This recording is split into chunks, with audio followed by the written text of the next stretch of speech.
In my dreams, it's still the same. Your love is strong, it still remains. In my dreams, you'll always be. In my dreams.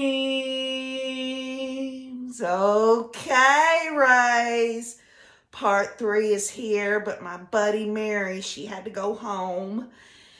And I thought I would introduce y'all to Pooh Bear. Pooh Bear has been with me since I was very young. He used to have a little red sweater with a little picture of a honey pot on it.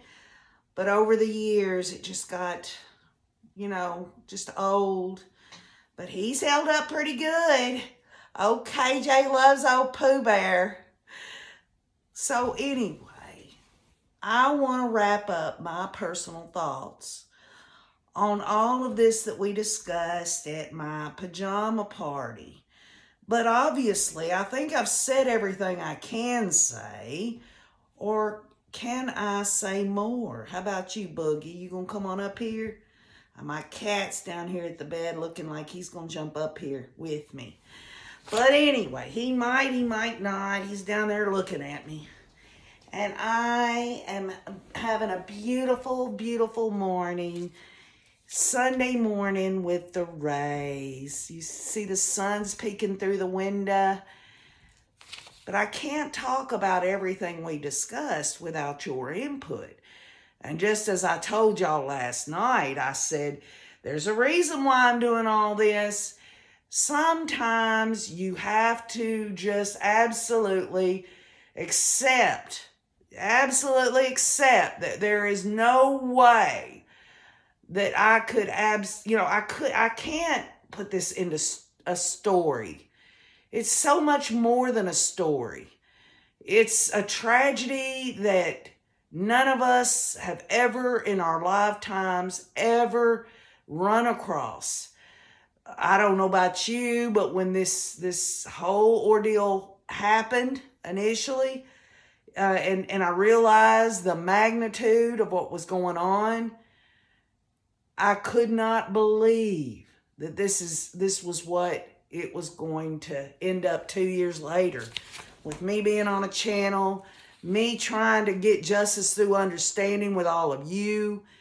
And so it is that if we're going to wrap up my pajama party, I want to express the rays on here and some of their comments and maybe kind of just expound on them a bit. Okay, here we go. Maria P. says Lori ordered the wedding rings and wedding clothes days before Tammy was murdered. And I asked y'all last night, I said, if I forget anything, please let me know in the comments. But I know I did bring up, and I told my friend Mary, I said, yes, this was before Tammy was murdered. It's almost like Lori knew. And so I really got to thinking about it, and I'm like, how did she know? How did she have the confidence to order the wedding dress and the rings, the malachite rings? I mean, you would think that she'd go to her damn niece, Melanie P., the malachite queen or whatever the hell she was. Melanie P. was in one of those damn so-called prayer circles with malachite, according to these witches anyway. I believe it wasn't Christina Atwood, it was Nicole Earl, I think. Put it in the comments. It was one of them that brought up when the detective said in the interview, he said, well, did you think you had special powers? And then she started talking about how Zulema had wind and all this other crap, that Melanie P. herself thought she had some kind of power with the malachite stone. What a crock of shit, right? I better cover Pooh's ears. So that was brought out, but I wanted to say, well, let's use common sense. Why would Lori know to order these things that she's going to marry Chad if, number one, Chad had to have told her, y'all? Chad had to have told her that they were going to be getting married soon. And remember Zulema? She had sent Chad a text message. It was in the Chandler dump where she talked about, I see a woman in white and all this other stuff. So I believe that Chad put this in Lori's mind, and then you top it off. Excuse me, y'all, I'm just waking up. You put all this together and you think about Chad talking about Tammy and Viola, and that Tammy's time was coming soon, that it took a long time to get the spirit out, and that Julie Rose Spirit's knocking on the door and all this other shit. The bottom line is that Lori just didn't think, without Chad's input or any of these other cult members' input, that she wasn't going to marry Chad Daybell and that Tammy would be out of the way. You would have to believe, according to Chad Daybell, who says he's not guilty, that Lori foresaw that Tammy was going to die with or without Chad's input, and decided to order these things in preparation for what her and Alex were going to do. Doesn't make that much sense to me, y'all. We're just looking at all areas, right? So when we think about that, and, you know, that's a strong suggestion, a premeditation on Lori's part, but the premeditation had to initially be from Chad Daybell. And it was bolstered. It was bolstered by Zulema and Melanie Gibb, and God only knows what David Warwick, Melanie P. were telling her. The bottom line is Lori knew she was going to be getting married, and she prepared for that. Would it have been Lori and Alex's plan and Chad had no idea? I mean, Chad could have been speaking of Tammy dying since 2015, but that doesn't mean anything, right? But it does when you think about what Chad said to Lori and what the whole situation really ended up becoming. And again, please put it in the comments. Why? Why would Alex be in, excuse me, why would Alex be in the parking lot down the street the night that Tammy was murdered?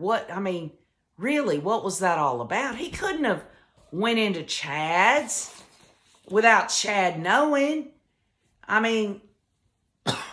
You know, it is what it is.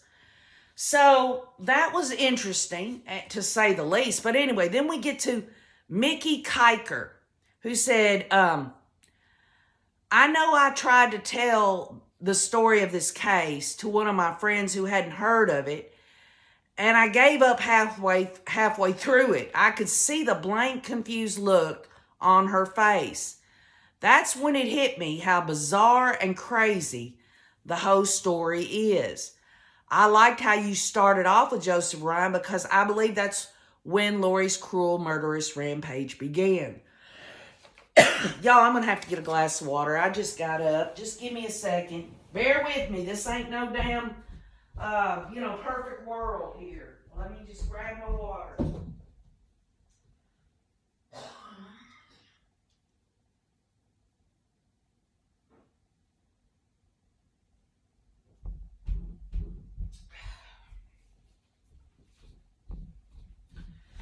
All right. Sorry about that, but you know what? This is real life we're talking about here. Yes, it was a little theatrical at the beginning, me pretending to be asleep and all, but I really did wake up just a little while ago. Anyway, so that makes a point from Mickey Kiker, who basically is letting me know that, to tell this story, I knew I wasn't going to be complete in it, and I knew that I wasn't going to be able to really expound on every single detail. And in fact, after I had shot it and everything and posted it, I was waiting for all the comments so I could see where I was not focused in on different specific details, so that I could ask myself, why is it that I left that out? It's important that we all understand that we have our own perspective of things. And in terms of the whole totality of this whole tragic, terrible thing, some things we are drawn to more in terms of what we think were the foundational things that branched out, that led to all this murder and all this financial crimes and all of these things. And Boogie, go play, will you? You never bother me any other time. Boogie won't leave me alone. He wants me to go in there and make him something special, and I'm not going to do it right now because he has a feeder. Anyway, so moving forward, those were great points, Mickey Kiker. And Tina Reddington says, the condensed version of As the Screw Turns. And I laughed about that. I thought, yeah, well, the screw turn, more like Chad and Lori screwing and damn thinking that their shit could do whatever the hell they wanted to do. They thought they could Humpty Dumpty it sexually and everything else, and that all these people that they laid waste to their lives, that only Chad and Lori's fleshly whatever the crap that was going on in their heads was important. Nothing else was to them. They walked through this whole shit like everyone around them didn't exist. It was all about them. So yeah, it is As the Screw Turns, Tina. Good metaphor. You did a great job of telling the story of the deadly duo off the top of your head, and trust me, y'all, when I decided to do this pajama party, I thought I'd put on the community one. I'm going to think outside the box. My neighbor Mary, she kind of looked at me weird. I said, come on, man, bear with me. Ain't too many people out here in Boonland where I live. There ain't hardly anybody to talk to about this stuff. Please come and have a PJ party with me. And she was a good sport. And thank y'all so much for the kind words y'all said about Mary, because she's my buddy. She's my friend. She loves me for who I am. All the crap and all, you know.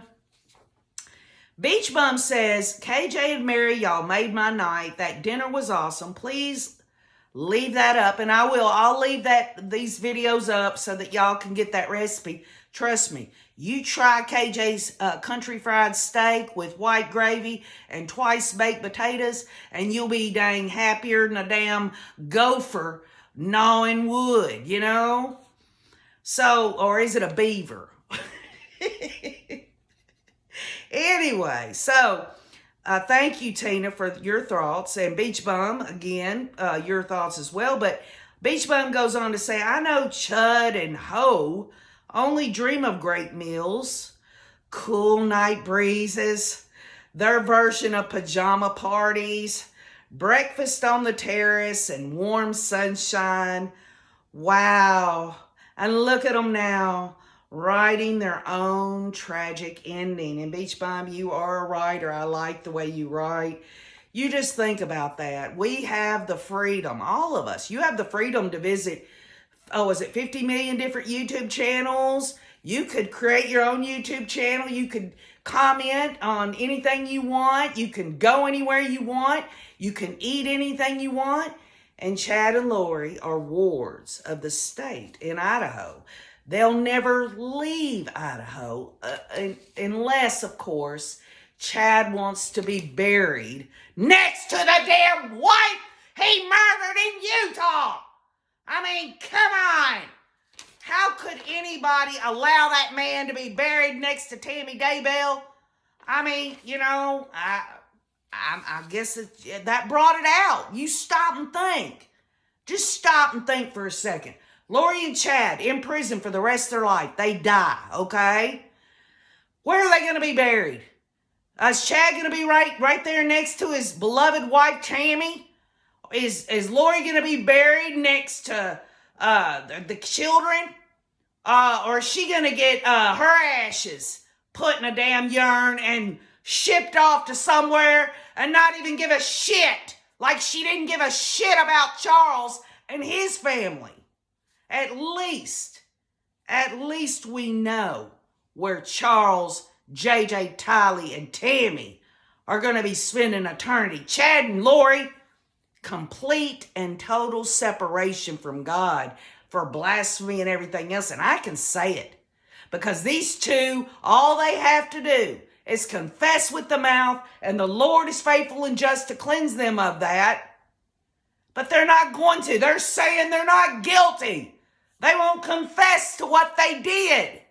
And because they won't, they're in for it for a very long time. The prison life that they're going to have, and we'll cover that down the road if we haven't already. I think we'll expound on that a bit.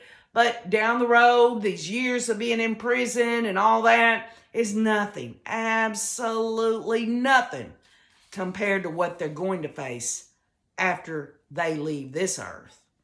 I guarantee you, they ain't going to be hopping from planet to planet, and they sure as hell is not going to be any lowercase g's. Give me a break. Julie Coe says, hello, ladies. Blessings to you both. I'd like to know what happened to the furniture that was left in Lori's apartment when they did a run back to Hawaii. Did Melanie P. remove it? They obviously didn't give notice to vacate. And that's a great point, Julie Coe. And one of the main reasons why I decided to bring out what I did, because I told y'all, I said, I do things with purpose. And what I was, and I could have been talking about anything else. I could have been talking about country fried steak in there. But if something triggers and you can add to the dialogue of what this case has been extracted from you, and you put it in the comments, that's something I never thought of. Lori's furniture, what is it in the, they did a search warrant on the place. This is when they found the storage unit rental agreement. They found some of JJ's pills. All the clothes were gone. We know what little items the kids had were in a damn storage unit. So there had to be furniture. But then again, let's look at it like this. We know Lori had her damn bed frame and all in her bedroom because she's a damn prostitute. But Melanie Gibb and David Warwick slept on the floor on a mattress. So it seems that there might not have been a whole lot of furniture in there. But with that said, wasn't it Melanie P. and Melanie Gibb? And I know Melanie P. for sure, where she said, well, when I went to Lori's, this was in her interview. After Lori and Chad took off, she said, well, when I'd go over to Lori's, the kids' rooms, they were made up and everything. And we know JJ slept on a mattress in Lori's bedroom. That's a good question. I would think that Melanie P. would have had to do that. Other than if she didn't do anything, if Melanie P. didn't do anything, then I would think that the landlords at the apartment complex would have had all that stuff taken out. Y'all remember when Larry and Kay Woodcock went, they did that documentary, and they went over to the apartments and went to that Lori's exact apartment, and they went in and it was completely vacant. So it had to be cleaned up. But this was a planned move, says Melanie P. And I thought, well, they didn't bring any furniture because that costs a lot of money to get to Hawaii. We know that Chad and Lori, when they got to Hawaii, they rented some damn furniture. And as a matter of fact, when Lori got arrested, they got a picture of Chad watching them load shit up in the back of a truck, one of those rent-a-center trucks.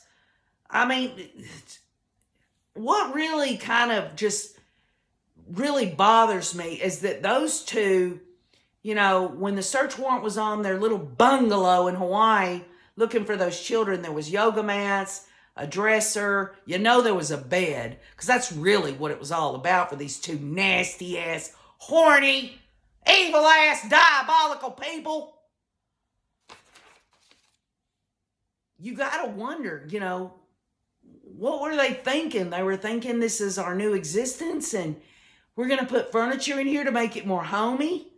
And did they not stop for 1 second to wonder how homey it was for Tylee and JJ to be buried in Chad's backyard? It's absolutely disgusting. These two are nasty, nasty people. Great question, Julie Cohen. If anybody has any idea or just a hypothesis or theory about that, where did the furniture go after Lori and Alex hauled ass and Lori and Chad took off to Hawaii after the welfare check? Put it in the comments. I'm interested to know. Helen O'Cleary says Alex's death was too convenient, and the same for Joseph Ryan, Tammy, and a next-door neighbor of Chad's. The next-door neighbor, he was inquisitive and curiosity killed the cat. And I've heard this from several of y'all over this 2-year period. You know, trust me when I say I get it. I get it.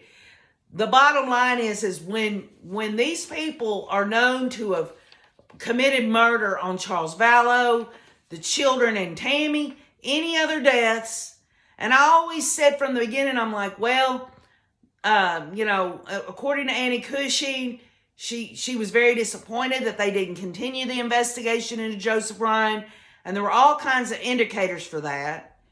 One can only theorize about that, and I wanted to stick with, well, is there an indictment? Is there anything that, that can be really done about it? But the bottom line, what I'm trying to say is because Chad and Lori have been busted, everything that went on around them has to be put under a microscope, basically. So anyway, that's a good point here, Helen O'Cleary. Then you got Zenaida Rivera says, Mary, your lovely friend, who looks darn good, thought maybe she was 53, not 67. Oh, you forgot to mention the portals in the closet. Now, see, I didn't know to tell Mary this. These, again, are small details that are actually not small details. When you say, hey, Mary, they thought that they could get in the closet and they could be together, or that they could teleport to Hawaii and all this bullshit.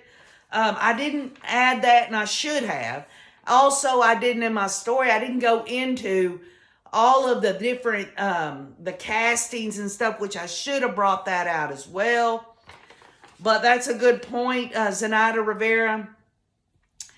And also how they are not aging, but getting younger. No sleep, no eating. Better sex, says Zenaida Rivera. Which I should have brought that out too. Lori, she thought she was a translated being and she didn't have to take a shit and she didn't have to eat. And yet she's telling Alex on a text the night before Charles is murdered, please come over here. I'm so sleepy and I just need your protection, basically. So, that's what that's all about anyway. But, Boogie here is distracting me, y'all, just as everything else. This is totally, totally off the cuff. But anyway, she said, I really love Mary. Everyone needs a friend, a sister like Mary. Thank you, Jesus, for allowing my friend KJ to have one. And that's so sweet, Zenaida Rivera. Mary has been sent to me, or I've been sent to her. Either way, I think it's more her. She's the bigger, better person than I am. I look up to her. She's got her heart is open. She's got a really, really beautiful spirit, and I love her. I'm thankful that I'm able to have her in my life, especially living out here as far as I do. And then finally, Shoe Smith, I'm not sure how that's pronounced, says, there wasn't any way Lori could have spruced up Chad Daybell. That is just one ugly, homely man. How Charles Vallow, whom I've always found very handsome, is beyond me. Lori didn't have any education, and Charles Vallow was well educated, and how he went for that welfare fly is disgusting, and she murdered him in the end. This case is tragic. May Tammy, J.J. Tiley, and Joseph Ryan rest in eternal peace. I believe the M's, meaning Melanie Gibb and Melanie P., are protecting Lori the welfare fly and SpongeBob, Chad, and Idaho. Well, I'll tell you what, That wouldn't surprise me at all. Shoe Smythe there. Because they have to, don't you think? Because if they tell the real deal, if they tell the truth, which they ain't going to, they know their asses would be nailed to the wall. And so in some way they have to protect Chad and Lori. When you see Melanie Gibb in her last interview with the police, although she continues all this bullshit about, oh, I didn't believe in any of that, and you know, all I talked about was Jesus. Melanie Gibb never discussed Jesus Christ on the cross and what he did for the sins of this world. She never discussed him being resurrected and sitting at the right hand of God. Because if she truly in her heart believed that, she would have come completely clean and said, you know what? This is really, I knew Tylee was murdered. I knew JJ was murdered. I knew Tammy was, you think that Melanie Gibb didn't know when Tammy died? That's what that was all about, knowing the knowledge that Tylee and JJ were gone as well? She could have come clean, but that's not what Melanie Gibb wants to do. See, she tried after that to come out with a 7-page letter to someone she thought was a priority in her life and that she also knew would the media would pick up on. She sends a 7-page letter to Aval. The hell with Aval! The hell with them! The hell with all these prepper dumbasses out here. All these people out here that believe all this crazy ass shit. Because I'm telling y'all, when it comes to deranged people like Chad Daybell and Lori Daybell, you put all that shit in a pot and you got a damn evil ass stew. And so, what I want to say about all this is that this story continues on. We've already got the details. I didn't do a great job telling the story. I just told it from the best off the top of my head, just as Tina Reddington said. Did the best I know how to do. I can come back. I can look at your comments and know there are things that you lasered in on to help me get justice through understanding. I hope y'all got some as well. But there are more stories that are going to be written about this besides Lori's past and her upbringing or Chad's crazy beliefs or anything like that. There are going to be stories about the adjudication process. Someone's going to write it. Also, when Lori and Chad go to prison, you think they're going to just go quietly in the night? I mean, it's my hope that the judge will put a damn thing on it that they can't make any money off the fact that they murdered innocent life. But they're not going to go away in the night, especially Lori.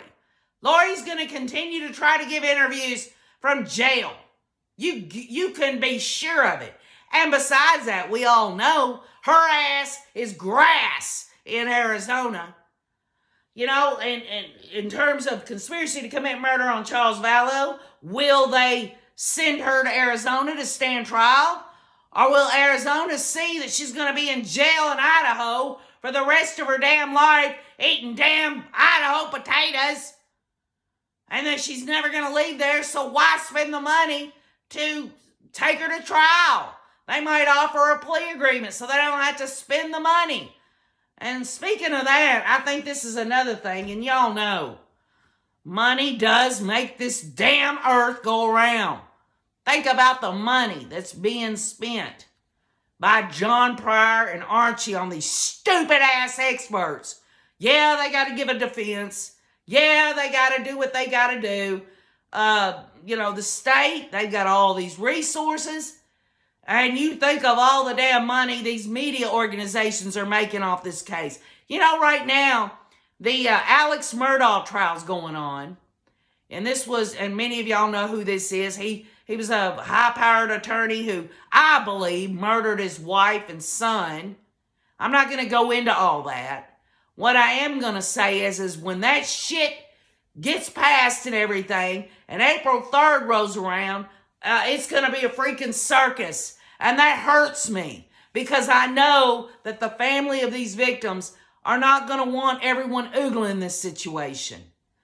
Which, by the way, I'm in the process right now of reevaluating all this about going to the trial. I don't know yet. Wayne and I have talked about it. We don't know if we're going to go, because it would be awkward for me to have to see those looks on Kay and Larry and Cresh's faces and the other victims' family members, and them thinking, well, they're just here to get information, to tell a story. And that just seems very, vulgar to me. I want to be able to go and share this experience with all of y'all. But at the same time, I'm thinking we can share this experience together if we hear the audio, or hope that maybe the cameras will get in the courtroom. But if not, we know it'll be at the sentencing, because they'll already be convicted, and there's no reason to think of any bias at all in sentencing. Again, this is something I haven't made a final decision on, but as much as I love Cresha, Larry, and Kay, and how much I know that Wayne and I have supported Cresha to the best of our ability in the only ways that we know how, I don't know. I mean, her story is a hell of a lot more important than anything I've got to say. And I'm looking to be supportive of her and whatever she decides to do about that during the time of the trial. All that's up in the air at this point. So we'll just see what happens. But again, my pajama party, it was something different. It was thinking outside the box. I've always tried to, challenge myself to try to figure out different roads of discovery, to try to find those little pieces. Example being, when someone brings up, when one of the Rays on here brings up that, where did the furniture go and all that, and how, just little things that you don't think are very significant. Well, as much as you can bring together, why not? I mean, if it's all about, okay, well, they did this, here's the trial, this is the conclusion, goodbye, see you later, let's go on to the next one. That's not going to work for me. It might work for you or many other people. I want justice through understanding. And that includes all the times I screw up, or the times I'm wrong, the fact that I don't always, do everything that, normal people would do. Hell, y'all. I mean, I ain't gonna lie to you. I'm sitting here in pajamas right now, and I'm 51, almost 52 years old. I could be going through a midlife crisis. But I'll tell you this right now, I've got my heart and spirit in the right place. Everything else, my flesh and everything else, wants to damn, jerk my chain. But I'll tell you something. I do everything, absolutely everything with purpose. And do you think I know what that purpose is? Or do you think I can be led by the Holy Spirit? Because I know the Holy Spirit loves all of us. God the Father, God the Son, and God the Holy Spirit. Even with this old, broken down country girl. You know what I'm saying? You're here. I'm here. I love you. I enjoy you all. Thank you so much for all the times that y'all have helped me through and educated me to get justice through understanding. So yeah, I woke up a little while ago. I'm here telling you now that I'm half awake, but I am here nonetheless to say I love you and keep on looking.